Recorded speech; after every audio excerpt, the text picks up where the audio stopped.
Welcome to the Life on Tap podcast, where we hope you rediscover your potential so that you feel confident, clear, and independent.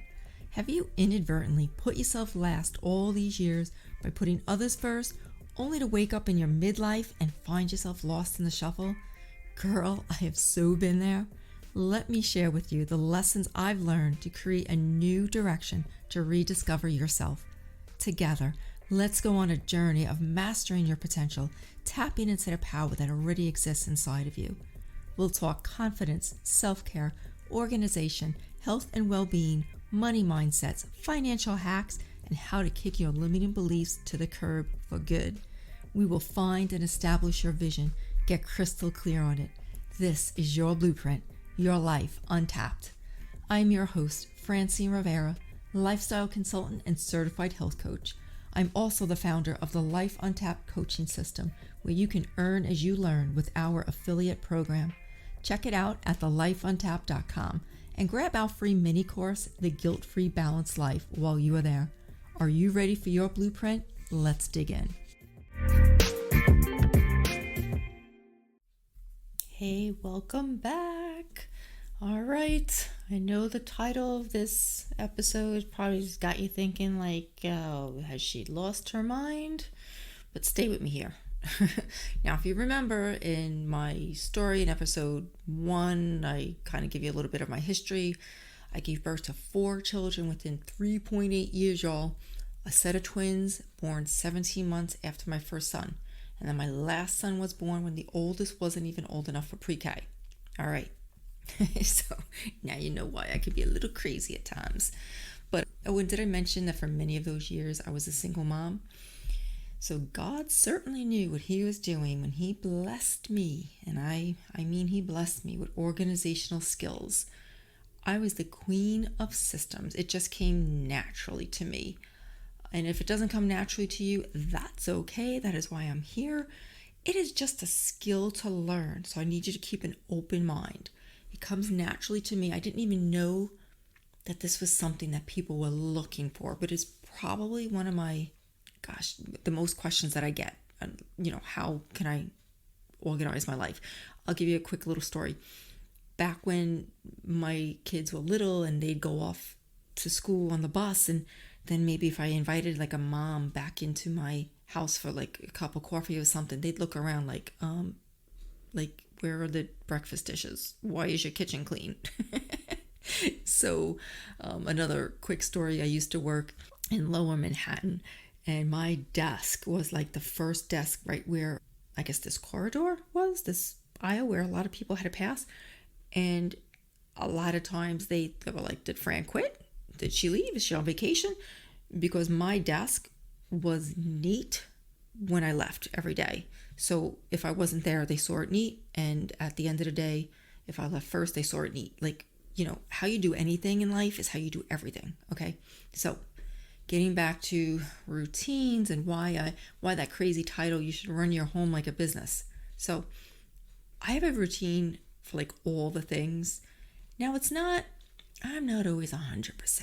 I'm really not. But the majority of times I am. Like I said, it comes second nature to me. So meals, laundry, cleaning, errands, paying bills, doctor's appointments, I just have my own little system. I used to have that big Filofax, I think that was what it was called, planner back in the day. This is before the internet, with the calendar and all the important telephone numbers and the information in there. So this was obviously before the internet, before cell phones, before cell phones, let alone smartphones that now we do everything in the palm of our hand. So everything was written down.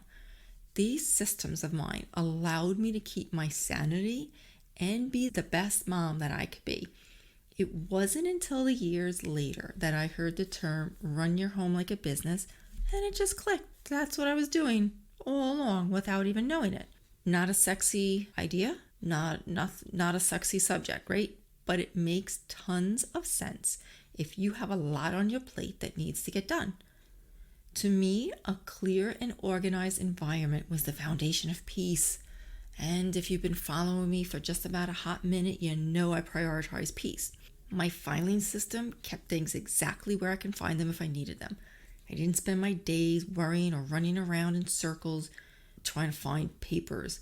It helped me to keep my home life to a certain degree calm. Now, remember, I had 4 little ones, so nothing was really ever calm, but I knew where to find things in a pinch. So I go into great detail into my organization module, the organizational pillar in the Life on Tap coaching system, the blueprint. But 2 simple things you can implement right now would be to have a clutter-free home and a list for everything. Start with keeping your home in order by just designating a place for everything to go. A toy box, a basket system, shoes in a basket by the front door. If you're the type that's always going to the library or you're exchanging, cookies with neighbors, a place by the front door that you can put stuff that as you're headed out, you can just grab it and either return it to the library, return it to your neighbor, their little Tupperware. Everything has a home. I have a file cabinet. You don't even need a file cabinet. You could have an accordion folder you can just find at CVS, Walmart, something like that, to keep and store all your important documents, label, insurance policies, etc. All coats get hung immediately after we take them off. A spot for the mail, a spot or maybe a folder to pay your bills, like in that accordion folder I just said. Laundry gets put away as soon as it's done. You get the idea. Clutter is visually exhausting. Your environment, I'm going to just say it, is an outward expression of what's going on inside you internally. You may think it doesn't bother you, but it really does take up mental space and it prevents you from inner peace. Now, having a list for everything you do on a regular basis, and even not so regular, anytime you can take the decision making out of the equation, you're not going to tire as easily. So we're talking meal ideas, shopping lists, packing lists, etc. You customize this stuff for your life and your family. The most successful businesses I know all have systems, protocols they follow for doing things. A daily method of operations. It's their DMO, daily method of operations. Why shouldn't your home have a daily method of operation? Why shouldn't you run it? You're the CEO of your home, Mama. Why shouldn't you run it like a business? There's no reason why our homes can't be run in a similar way. Our home should be run smoothly and calmly. Again, not every day. Some days are going to be a dumpster fire, as they are for me as well. But if the majority of them are run smoothly and calmly, it's going to give you the added mental bandwidth to be intentional and present with your children, with your aging parents, if you're a caregiver, I'm a caregiver, and your spouses. You're going to have freed up time to be intentional, to just let loose and just hang out with your loved ones. It's going to free up time for you to just have fun and enjoy life. All right, so those are your quick tips there, running your home like a business. And until next time, remember, be blessed. Thanks so much for listening. But before you go, if you found value in today's show, I would love it if you would take a screenshot of this episode and share it with others on social media.